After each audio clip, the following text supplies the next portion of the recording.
Então, eu queria cumprimentar todos que estão aqui conosco hoje, agradecer, né, essa audiência de vocês, os interessados, agradecer a Selma, né, espero que dentro do possível as pessoas estejam, a gente está rindo, brincando aqui, né, mas a gente está num momento muito difícil, então espero que dentro do possível as pessoas estejam bem, vocês e seus familiares, né.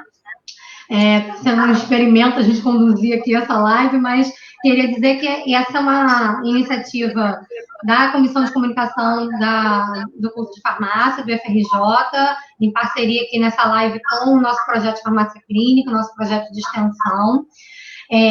A gente tem um horário limitado pelo Instagram, por 1 hora, né? Então, a gente vai tentar conduzir, né, de uma forma que a gente não perca.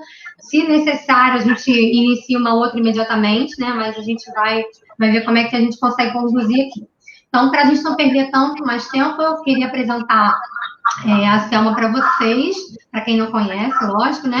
E lembrando que a gente vai dar uns 40 minutos para a Selma falar sobre o assunto, e depois a gente já tem algumas dúvidas que a gente recebeu pelo Instagram, pelas perguntinhas lá que a gente colocou no story, e aí, se vocês tiverem qualquer dúvida, vocês também podem colocar no chat, que aí no final a gente deixa uns 15 minutos finais para a Selma responder, tá?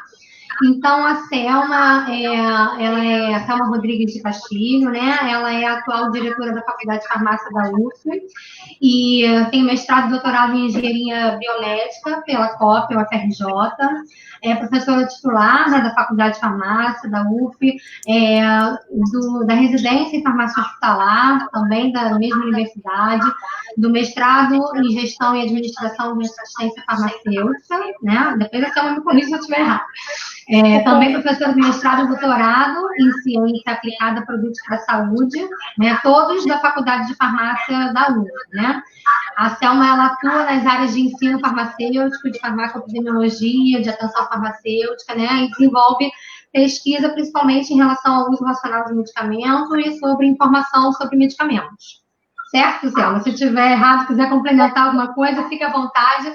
E aí, você está com a palavra para a gente falar um pouco hoje sobre esse desafio, além do tecnológico dos nossos dias como professora, né? Os desafios do uso racional de medicamento em tempos de pandemia, certo? Obrigada, Selma. Bom, gente, obrigada primeiro pelo convite. É sempre bom a gente estar trocando ideias sobre coisas que são do nosso dia a dia, né? Porque às vezes a gente fica achando que está sozinho e não está, a gente está num grande grupo nesse momento do mundo inteiro. Então, assim, para começar a falar sobre esse tema, acho que a primeira coisa é a gente parar um pouco para pensar o que a gente está vivendo, né? O cenário que a gente está vivendo com essa pandemia. Então, primeiro, a gente está vivendo a primeira grande pandemia da nossa geração, né, do século.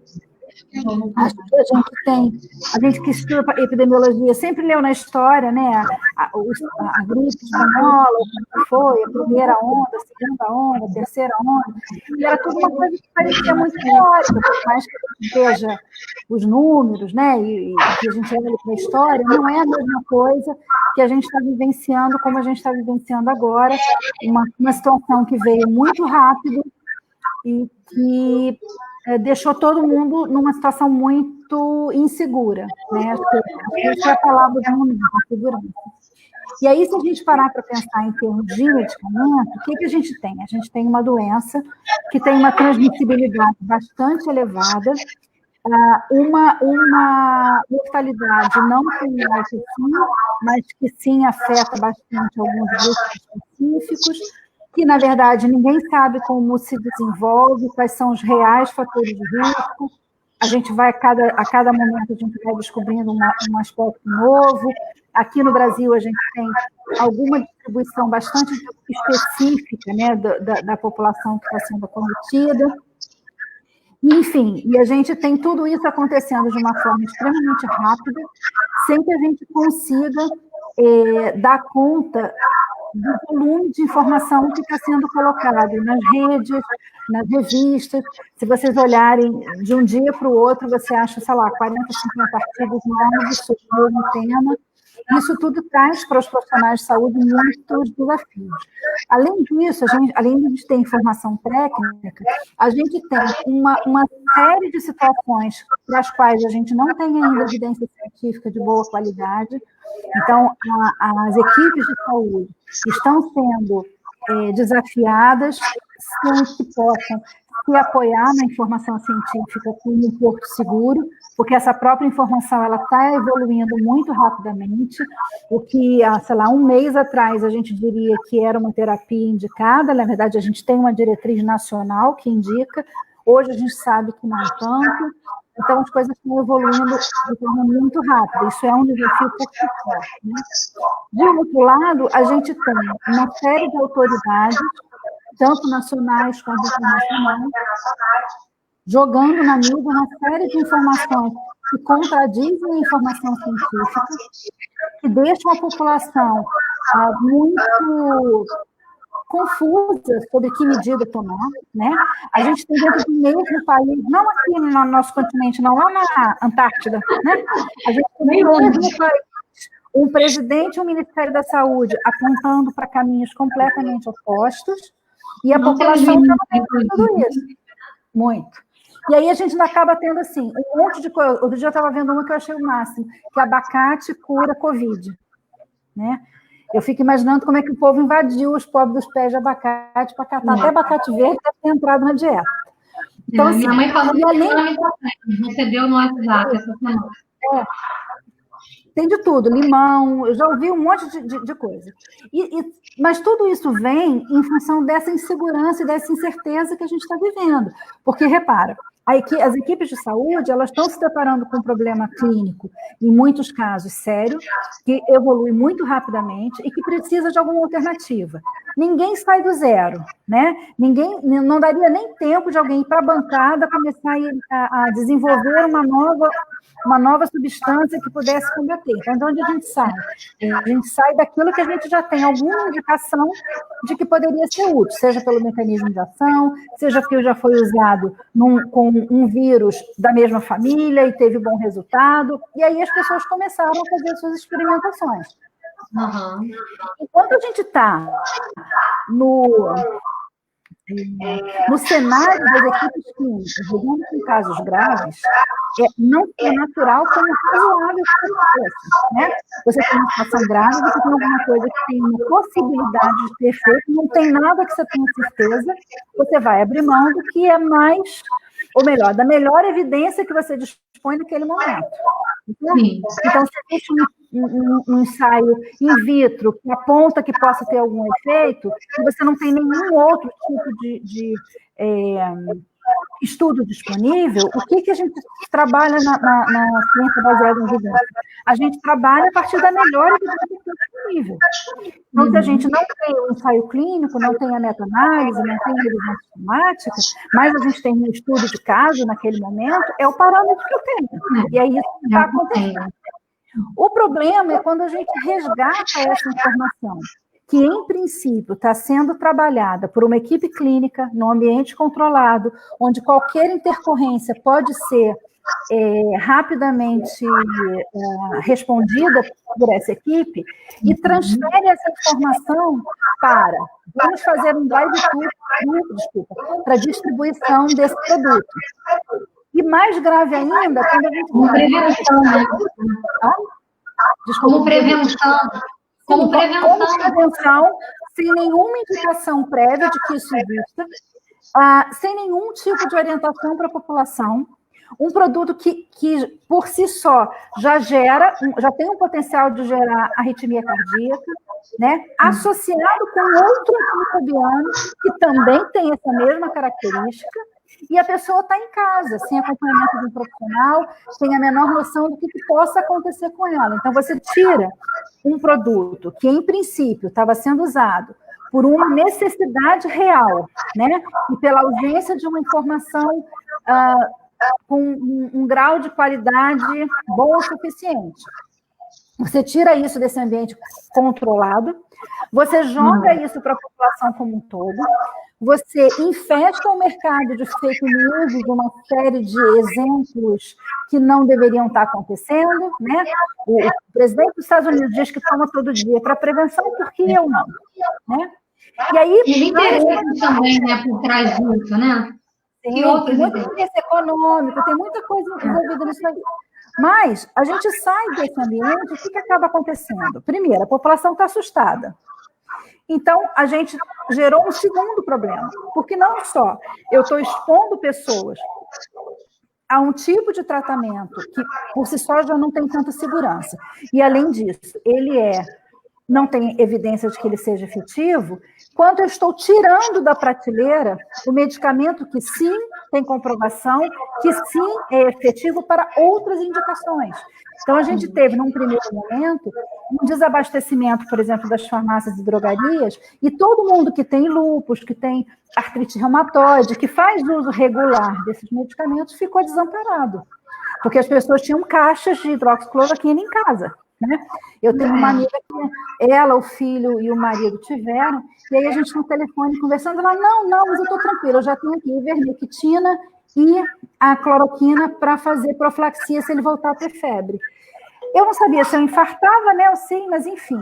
Mas a questão é que existe toda uma divulgação de informação por trás que faz com que as pessoas realmente fiquem desamparadas. Então, a gente tem que parar para pensar que talvez a gente nunca tenha vivenciado tão de perto toda a essência do que é trabalhar com base em evidência científica, né? Porque a gente está vivendo um momento em que a evidência está sendo gerada, em que a gente precisa ter uma capacidade de interpretação crítica da informação que circula na internet, nas próprias revistas científicas. A gente precisa pegar um artigo e analisar se ele tem qualidade, porque as coisas estão sendo publicadas numa velocidade muito grande, exatamente por conta da necessidade, né, de que essa informação veicule, né, seja veiculada. Então, a gente tem essa situação da questão da informação, a gente tem a questão da disponibilidade, né, do acesso, né, e a gente tem também a questão de precisar escolher caminhos, né, ou mesmo orientar as pessoas num momento muito difícil. Se a gente imaginar a questão do gestor, né, aí o farmacêutico enquanto gestor do sistema de saúde, também a gente vai se deparar com um desafio muito forte, porque a gente tem toda essa pressão da mídia, a pressão política, né, porque assim, na hora em que você diz não precisa ter nenhum processo de isolamento social, não precisa você ter nenhum tipo de prevenção, como, por exemplo, o uso da máscara, eu preciso dar alguma resposta, e a resposta que vem é como uma pílulazinha que ela resolve, até porque é só um resfriadinho, né? Então, pílulazinha, resfriadinho, está tudo ali em casa. Né? Quem é atleta, né? Quem é atleta não tem, né? Não vai ter nada, só quem já tem problema, né? E se morrer, e daí? Né? E daí? Então, na verdade, todo esse cenário, ele é um cenário que gera uma pressão política muito forte, e aí, no nosso caso, a resposta veio por um protocolo que generaliza o uso de um produto para o qual não se tem nenhum tipo de comprovação de eficácia. E aí, uma coisa vai puxando a outra, né? Você começa não só para esse produto específico, mas para vários outros, tendo uma desvirtuação. Por exemplo, a ivermectina, alguém colocou aqui nos comentários.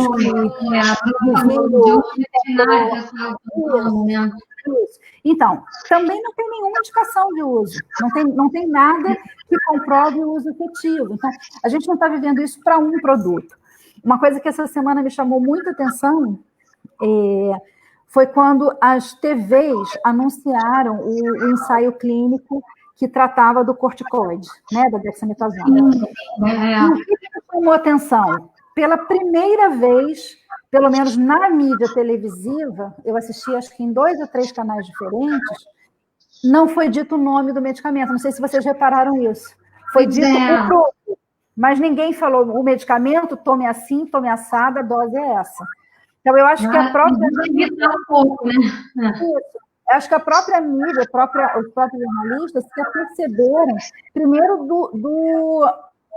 do poder que uma informação veiculada de uma forma um pouco mais leviana pode gerar no comportamento da população, e isso é um grande desafio para a gente, e de outro, que, na verdade, você precisa o tempo todo estar chamando a atenção de que existe uma racionalidade que os profissionais de saúde vão ter que incutir nesse processo por trás. Então, não é assim. Aí, eu lembro até que no Jornal Nacional foi dito assim, não corram para comprar, porque não tem nenhum resultado para casos leves, é só para casos muito graves, que as pessoas vão estar no hospital. Então, não é o caso de ninguém sair para comprar um medicamento. E, de fato, isso mostra uma mudança, eu acho, de comportamento, né? Porque com a hidroxicloroquina e a cloroquina, foi bem o contrário, não foi agora, tomar que nem suco, tomar uma dose por dia. E aí, quer dizer, isso é uma situação. A outra situação é a questão que veio recentemente primeiro, a gente não tinha nenhum estudo de boa qualidade, porque eram todos com um volume de pessoas muito limitado, o que ok, quando a gente estuda, né, os tipos de estudo epidemiológico, a gente fala disso, mas dessa vez a gente está vivendo isso, é diferente. Na sequência, vem um estudo com um número bastante grande de pessoas, que passa a ser o parâmetro de todo mundo, né? Depois vem um questionamento sobre as influências que esse estudo sofreu de uma empresa farmacêutica, e, na sequência, o FDA toma a posição final de não recomendar, né? Então, a gente vê a evolução e a importância que tem a gente investir na preocupação com a qualidade da informação que é veiculada.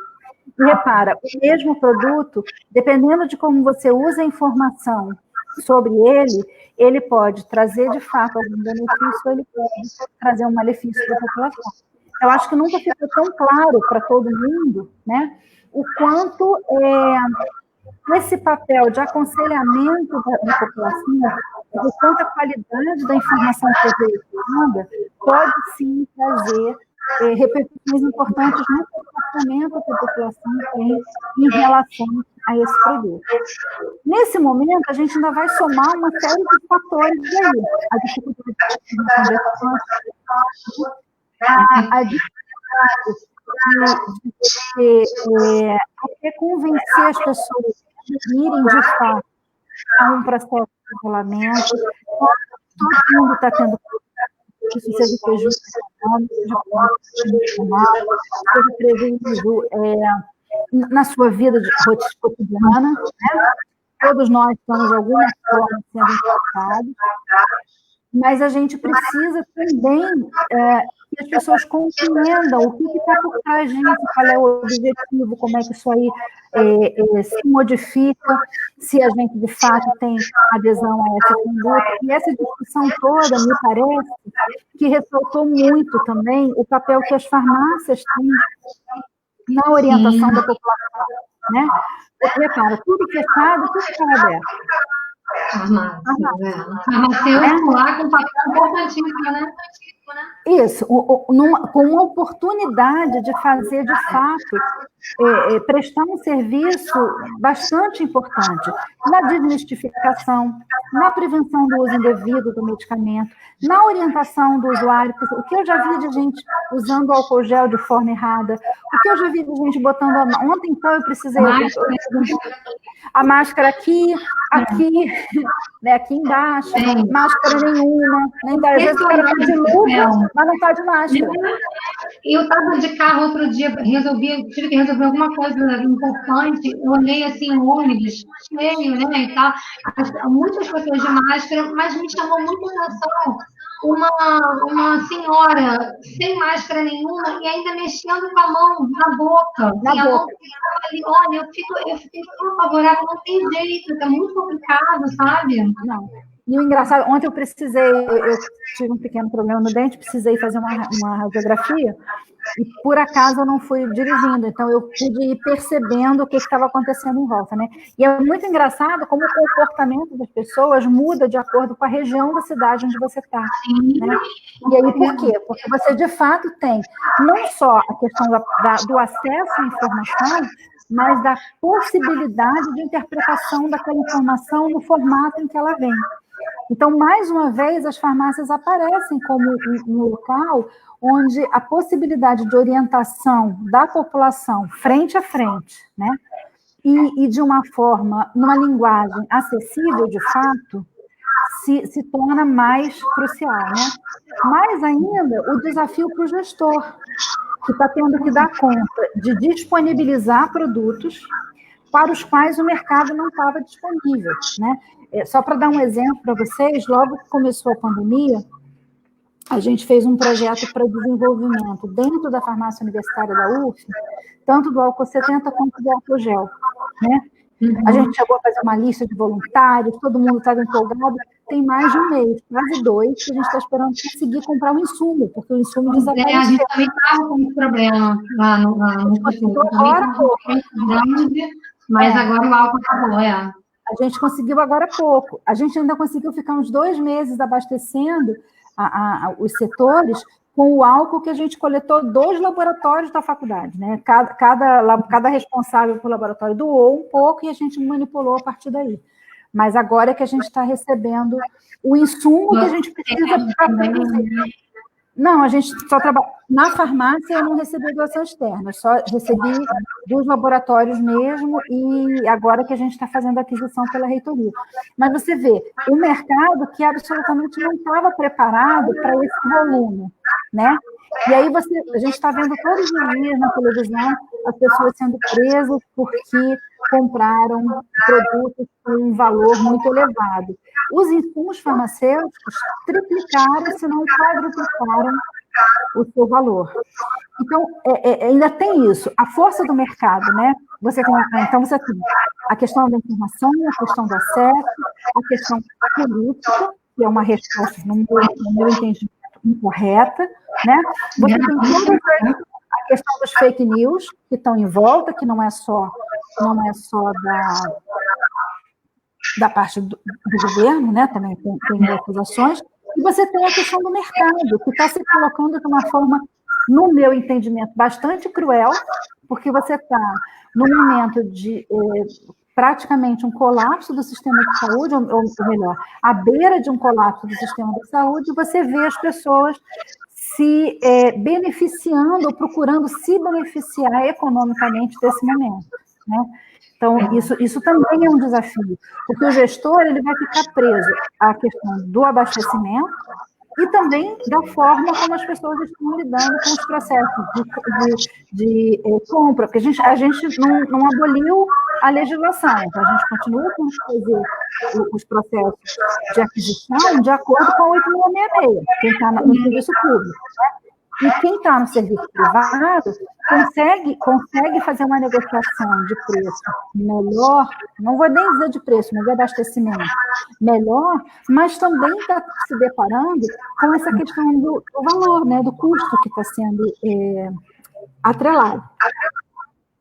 E aí me chama a atenção também o fato de que, na verdade, para a gente analisar, a proposta era discutir o uso racional, se vocês olharem, o uso racional ele envolve uma série de facetas, e você, na verdade, não consegue fazer uma discussão mais aprofundada desse assunto se você pegar sobre um ângulo só, né? Você vai ter que olhar o ponto de vista de todo mundo que está envolvido nesse processo.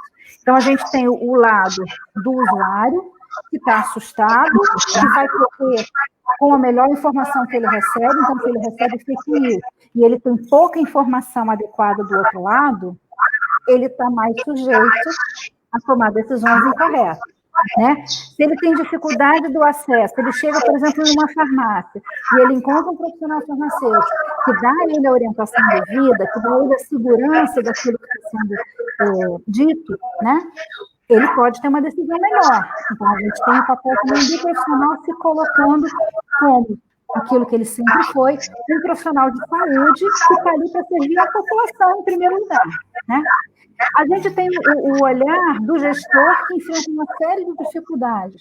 Não é difícil a gente ouvir alguém reclamando, fulano não tem isso, fulano não tem aquilo, mas as pessoas estão enfrentando dificuldades para assegurar a aquisição desses produtos. Então, a gente também precisa entender o lado desse gestor. A gente precisa entender o lado da política, né? A gente precisa entender quais são as forças políticas ou quais são as razões políticas para algumas decisões, até para a gente ter mais segurança em dizer, não, parou, não é por aí, né? A gente tem, normalmente, quando a gente vai começar a trabalhar aqui na nossa clínica, a gente logo procura uma diretriz, né?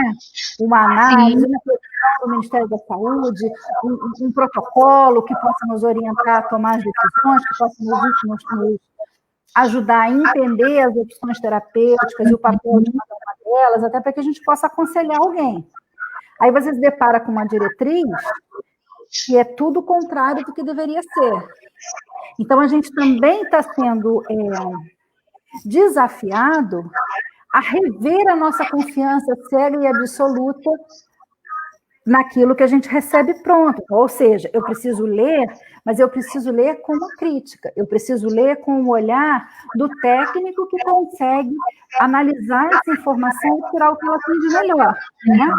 A gente se vê, precisa olhar também o lado do clínico, que tem que lidar com uma situação emergencial, que muitas vezes toma decisões que a gente pode não entender no primeiro momento, mas que elas não são tomadas à revelia. Existe um processo de racionalidade por trás daquilo ali, que muitas vezes se depara com a inexistência da informação. Né? Isso. É isso ou não é nada. Assim, o uso off-label de medicamentos não é novo, ele não surgiu com a Covid. Né? Talvez ele tenha se intensificado pela velocidade com que essa situação evoluiu. Então, na verdade, a gente vê uma série de lados, né, ou de situações diferentes, que dependendo da posição que você se coloque, você vai olhar o problema sob um ângulo diferente.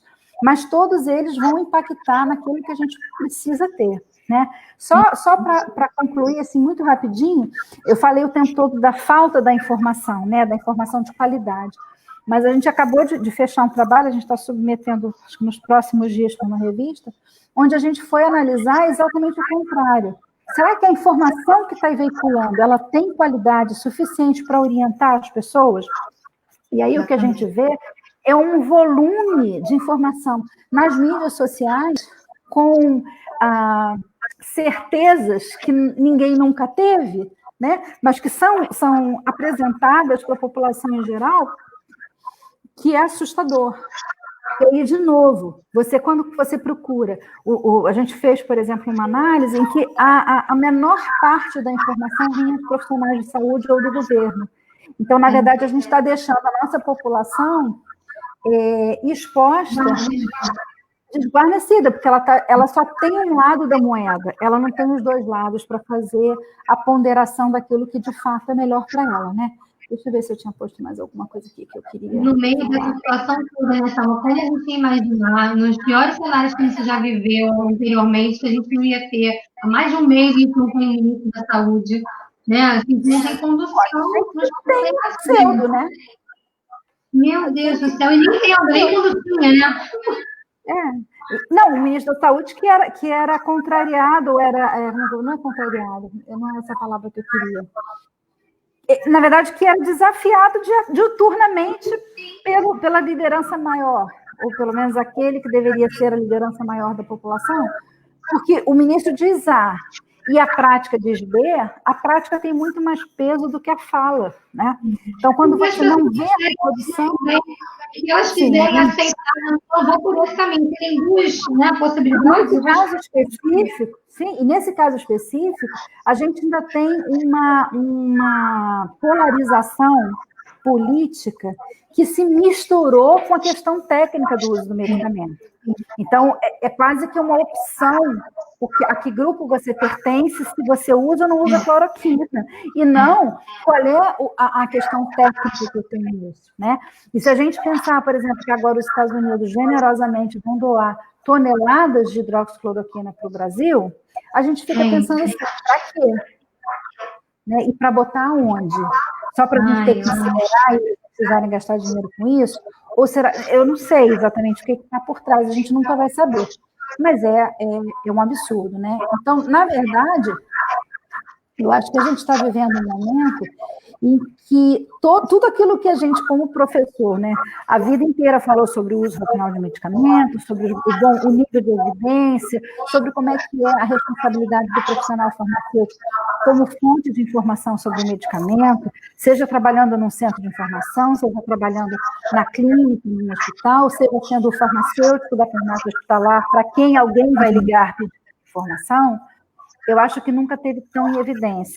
Eu vi que uma das perguntas era qual é o papel do farmacêutico nisso tudo. Primeiro de tudo, é o equilíbrio, né, de tentar buscar o equilíbrio da informação, tentar ser, de fato, o referencial da informação técnica, de qualidade, balizada, avaliada, né, para que a gente consiga favorecer o trabalho dessa equipe clínica da melhor forma que a gente puder. Né? Então, eu acho que é um pouco por aí. A Gisele também tinha mandado para a gente, aproveitando que a gente está falando do papel do farmacêutico, né? O que você acha em relação ao momento da pandemia, se o farmacêutico tem sido mais ouvido, né? Se está tendo essa visibilidade também do profissional, né?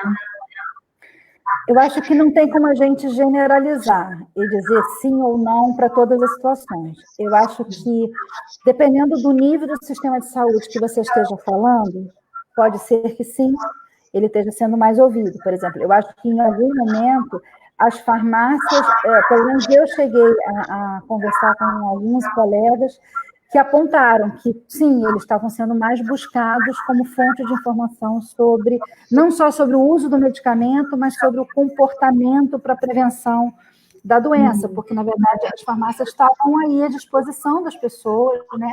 Eu acho que houve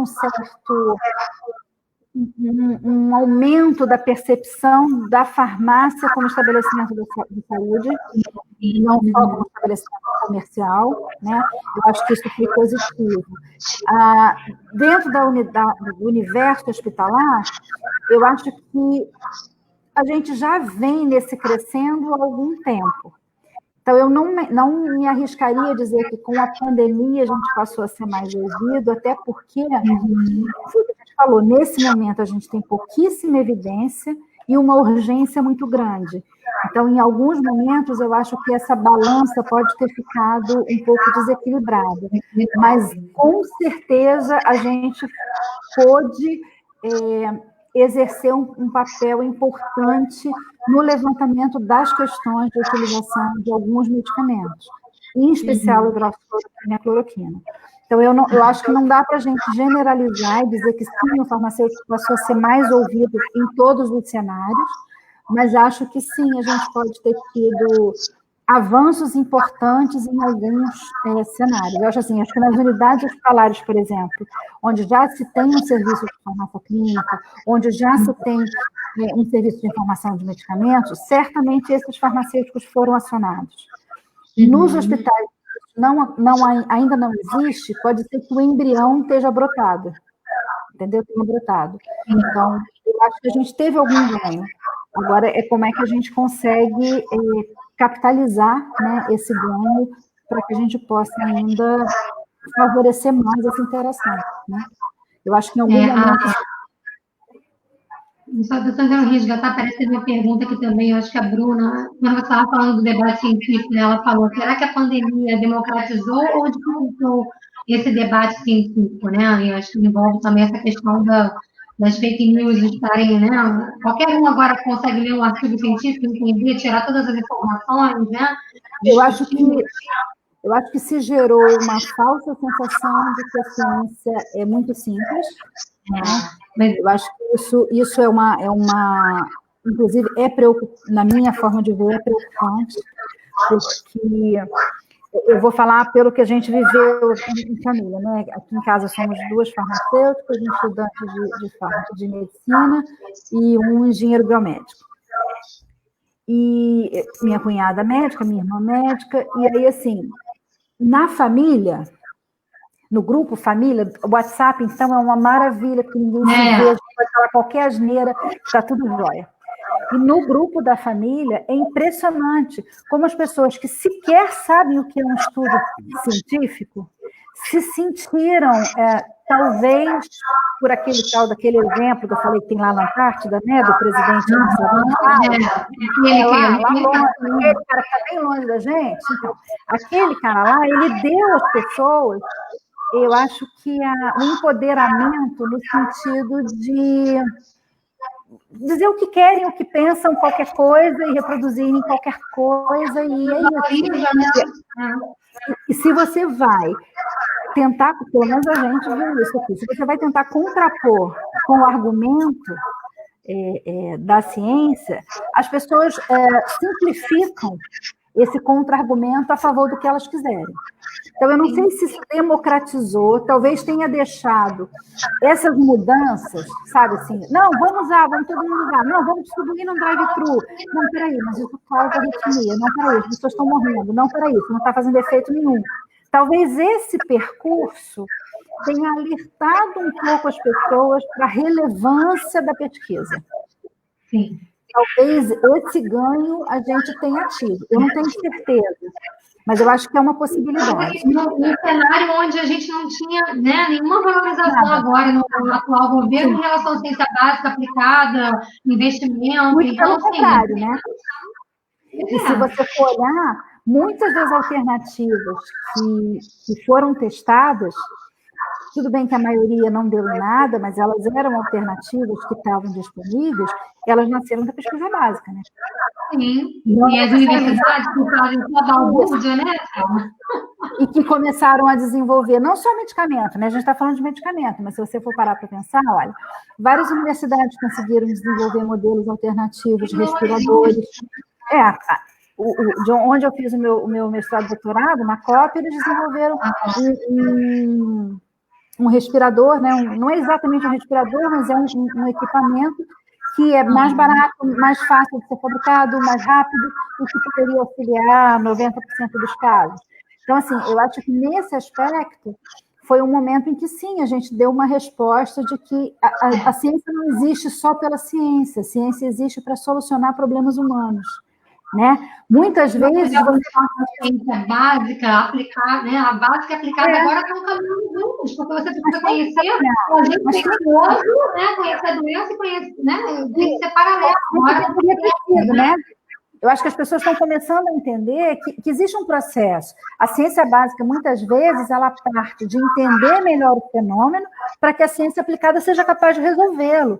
E que essas coisas não estão brigando, elas estão em harmonia. Então, nesse aspecto, eu acho que a gente teve um ganho, sim, das pessoas entenderem que ciência modifica a qualidade de vida das populações. Isso eu acho que foi um ganho.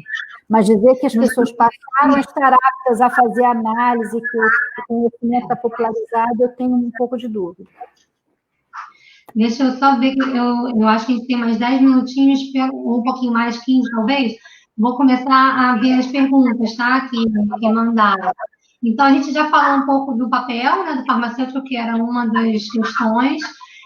Também tinha eu acho que talvez já tenha respondido, mas assim, os desafios para o uso racional do medicamento antes e depois da pandemia, se teve alguma modificação, se são novos desafios, ou se como que está esse cenário? A gente chegou a falar um pouquinho, mas... Os mesmos desafios, mas amplificados. Por conta da urgência da resposta, do momento que a gente está vivendo, né?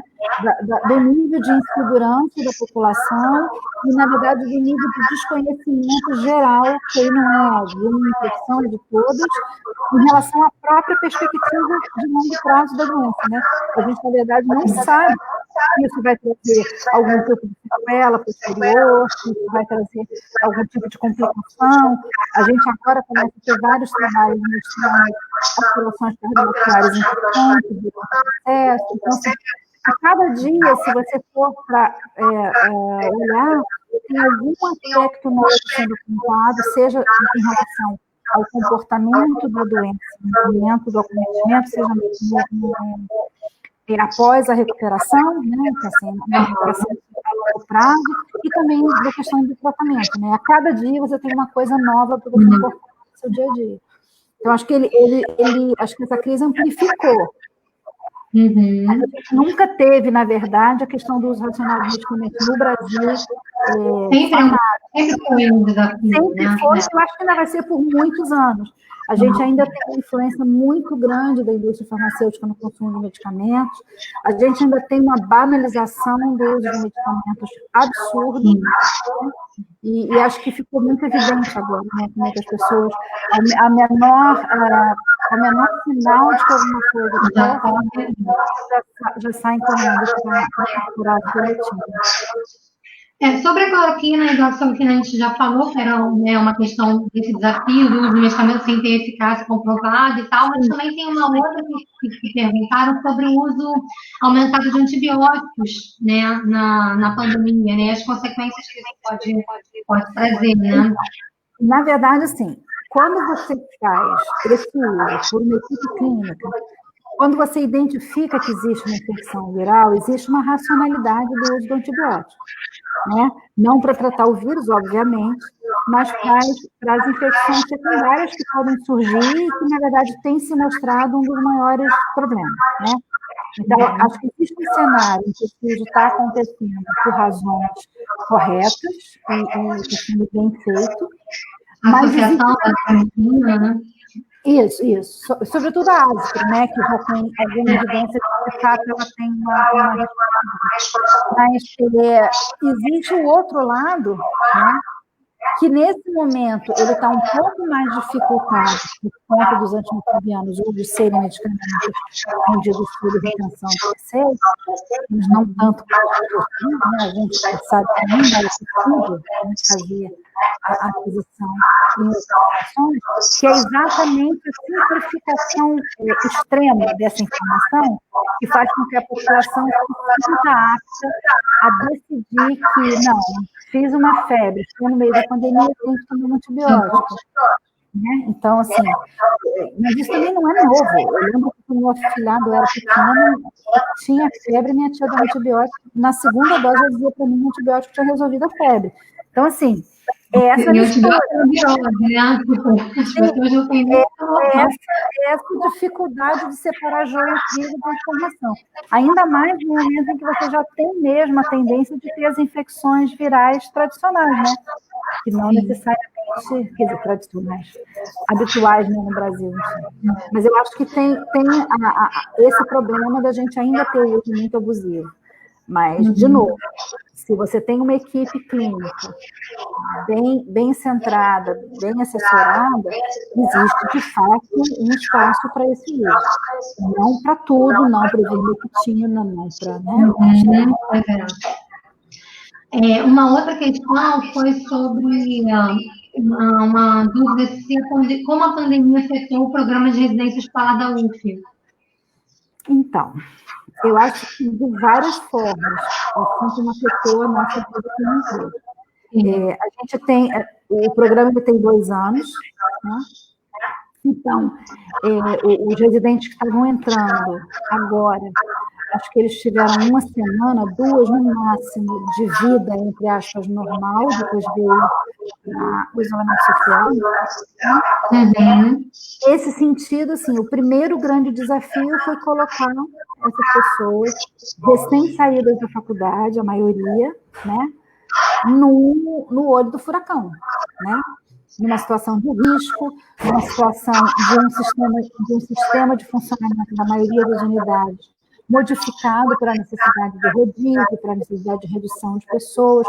Então, eu acho que para quem estava chegando, veio tanto a questão do estresse, né, desse momento que a gente está vivendo, quanto o próprio desafio para os serviços, em termos de como é que estruturariam a sua rotina, né?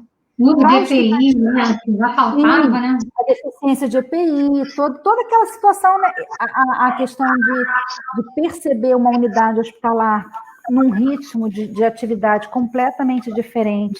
A gente tem hospitais gerais, tem hospitais de emergência, tem hospitais especializados. Então, a cada um desses hospitais, a pandemia afetou de uma forma diferente, né? Mas todos eles, de alguma forma, foram afetados. Então, Então, acho que para quem estava chegando é essa coisa, mas eles ainda têm 1 ano e meio pela frente, então ainda tem a perspectiva de que as coisas se acalmam. Para quem já estava, então já estava no 2º ano, eu acho que a maior dificuldade foi exatamente a paralisação de algumas atividades que certamente vão fazer com que algumas experiências que eles teriam vivenciado num processo regular de residência, eles não tenham a possibilidade de vivenciar. Por outro lado, eu acho que também trouxe para eles a possibilidade de vivenciar um momento único, né, no sistema de saúde como um todo, e já no momento em que eles são capazes de assumir algumas responsabilidades nos hospitais e participar ativamente do processo. Talvez para os que estão chegando aí, puro achismo, eu não tenho nenhuma base para falar isso, mas talvez para os que estão chegando ainda seja mais difícil de perceber essa mudança, mas para os que já estavam, eles conseguem ver a necessidade de adaptação do serviço. Eu sempre digo que tudo na vida depende de como você encara. Então, você pode encarar as coisas como um fator desestimulador, né, ou desestimulante, que faça você perder a vontade de propor novo e de aprender, ou você pode ver em cada situação um desafio onde uma habilidade nova vai ser trabalhada. Né? Então, eu acho que entendo que trabalhar a adaptabilidade, o próprio equilíbrio emocional na hora de trabalhar, e talvez não... É muito diferente, né? Desculpa, Sandra. Porque é muito diferente de lançar um aluno, um estudante que ainda não tem habilidade para... não conseguiu ainda o curso, né? E ele está me avisando aqui que faltam 15 segundos. Ai, meu Deus. 10 segundos. Eu vou encerrar e vou abrir outra imediatamente, tá? Que vai fechar. Se eu não encerrar, vai fechar. Vou abrir outra imediatamente. Um minutinho.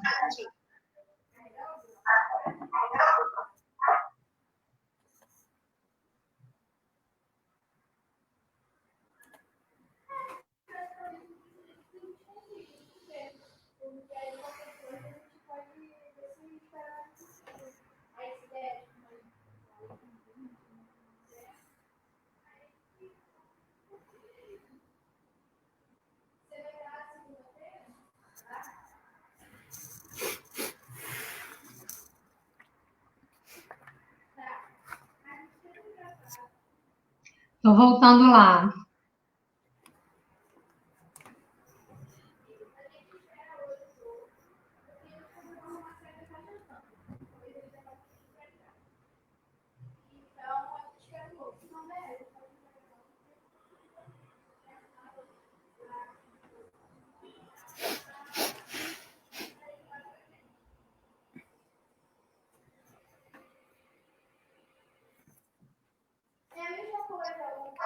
Aí esse negócio de...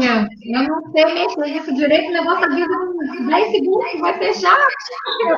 Eu não vou te enganar, não. Se você não sabe mexer direito, eu então... Tudo bem. Um dos desafios dessa pandemia foi gravar, né? Porque parece que não consegue gravar depois, né? Eu fiquei com medo disso.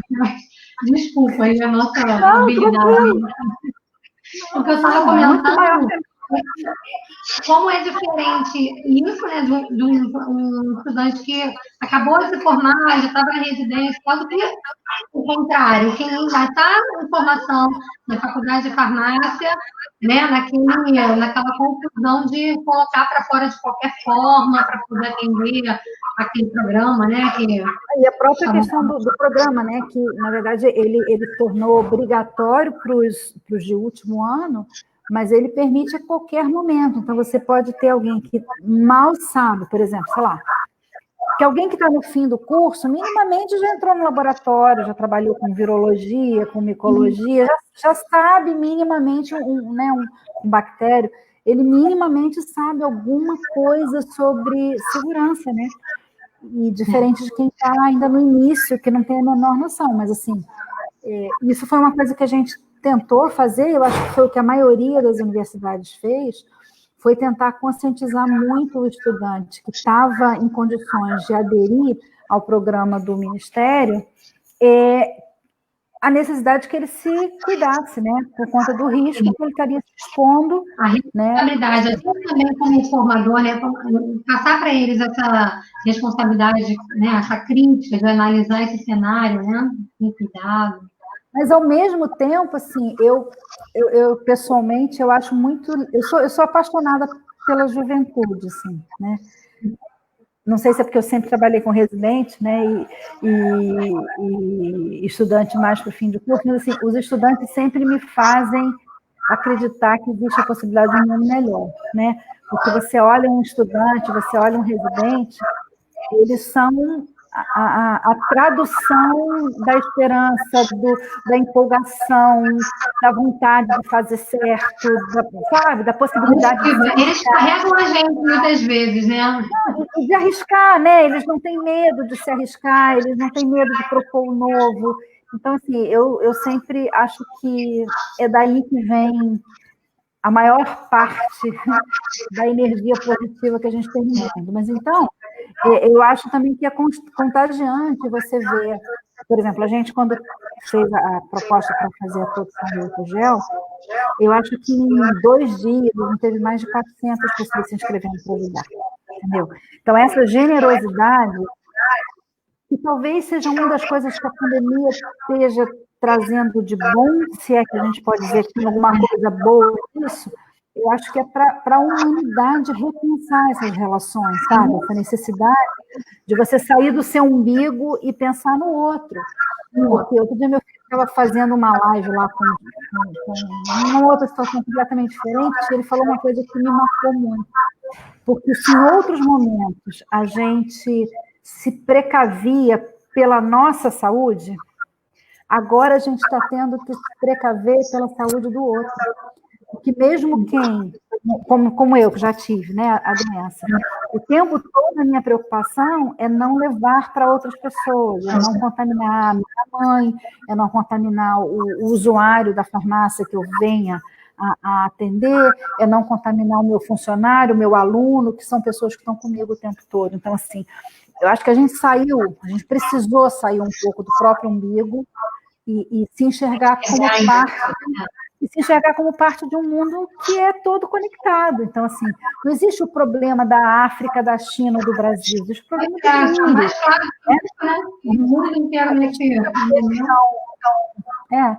E também, talvez a gente tenha tido a oportunidade de repensar as nossas práticas sociais também, né? A valorizar um pouco mais a convivência, o calor humano, a possibilidade de troca, né, com o outro ser humano. E como é importante discutir isso também na formação, né? A gente está no meio dessa reforma curricular aí, né? Que você teve a oportunidade de participar com a gente no ano passado, lá na mesa e tal. Como que a gente discute hoje em dia a importância das humanidades na formação desse profissional da saúde também, né? Olha esse cenário que a gente está vivendo, né? É isso, e acho que nesse sentido, essa oportunidade aí para residentes ou para graduandos é a oportunidade de vivenciar um momento em que, de fato, a gente está se vendo como profissional de saúde na melhor acepção dessa palavra, né? Sim. E puxando um pouco a brasa para a nossa sardinha, né? Também se vendo como funcionário público de um patamar diferente do que a gente está acostumado. Né? Eu não sou a zebra gorda, eu sou aquela que a produzir, a ajudar o processo de formação de profissionais que vão servir à humanidade, entendeu?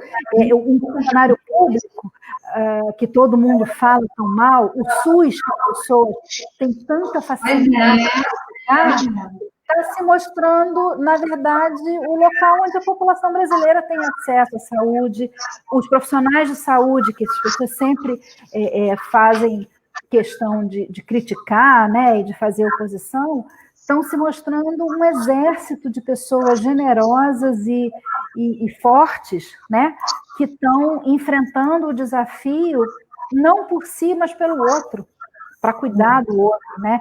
Então, assim, eu acho que essas coisas tudo bem que eu sou canceriana e isso me torna, por definição, uma pessoa muito melosa, mas acho que essas coisas, elas são muito importantes e talvez elas estivessem um pouco esquecidas, entendeu? No nosso caso, então, né, que eu acho que para a responsabilidade que um farmacêutico tem, a gente sabe que ele não tem nem o reconhecimento social e muito menos a remuneração devida, né, para a responsabilidade que ele tem na prática profissional. Se você parar para pensar, talvez em poucas vezes a gente, de uma forma tão intensa, tenha visto no nosso papel social escancarado para a sociedade. Então, isso também eu acho que é importante, porque é uma motivação, né, importante. Precisa acreditar que aquilo que a gente faz a diferença. E se alguém tinha dúvida disso em relação à farmácia, eu acho que é provável que não é assim, né? Porque desde você descobrir o produto, até você garantir que ele esteja acessível à população, até você entender o papel de aconselhamento a uma equipe de saúde, o papel de orientação de um usuário, eu acho que está gritante, né? Para que a gente existe. E eu entendo o funcionário público que a gente não está... Está dando uma travadinha aqui agora? Parafraseando essa criatura simpática que deixou o Ministério da Saúde hoje, o Ministério da Educação hoje, nós não temos vagabundos que estão vilipendiando a sociedade, mas pelo contrário, nós somos pessoas que escolhemos dedicar a nossa vida a construir o que é público. E o que é público é para todos. Então, eu acho que é mais uma coisa que ficou muito evidente. Né, e que eu acho que é uma das coisas boas que a gente vai tirar dessa pandemia também. Com certeza, Selma. Olha, eu quero te agradecer muito a sua participação, essa ótima oportunidade que a gente teve de discutir sobre um assunto tão importante, né? E eu queria finalizar aqui esse nosso bate-papo, te convidando também para estar, né, sempre junto com a gente tem que se unir, né, nesse momento, assim, de oportunidades, né? E vou aproveitar também para dar alguns recadinhos aqui, tá? Para quem ainda ficou aqui com a gente.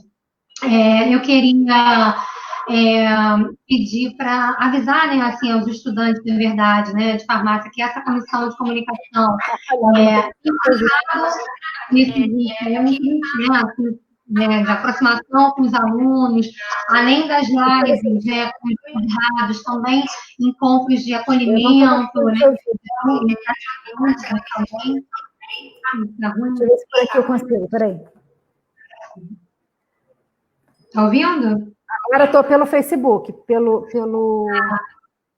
coisa não. Será que travou? O pessoal está ouvindo? No Facebook eu vou tirar daqui, senão vai dar eco, peraí. E é isso, agradecer e falar para as pessoas, para os alunos, que a gente está pensando na segurança deles, se a gente ainda não retomou com o ensino remoto, né, a gente está planejando, né, essa aproximação de forma gradual e minimamente com segurança para poder testar esse ambiente híbrido que a gente vai viver nos próximos tempos, né? Então, é isso, assim, agradecer. A Raquel falou que ficou ruim a imagem e o som. Isso. Mas, enfim, eu acho que já estava encerrando também, né? Uhum. Eu vou te agradecer de novo. Imagina, eu que agradeço. Mandar um beijo para todo mundo que acompanhou a gente, que estava junto com a gente nesse momento. Obrigada, tá, Selma? Não, imagina, gente, eu que agradeço. Conversar sobre farmácia é sempre bom. Alguém colocou aqui que eu sou apaixonada, sou mesmo. Sou pela profissão, sou pelo nosso país, sou pelo nosso povo, sou como eu falei, gente, eu sou canceriana, né? Então, não tem muita chance de não ser apaixonada. Obrigada, querida. Foi um prazer enorme estar com você, tá bom? Beijo, gente. Beijo grande. Tchau. Tchau, tchau, gente. Obrigada. Que saia. Posso usar o computador? Você quer dar uma live? Espera só um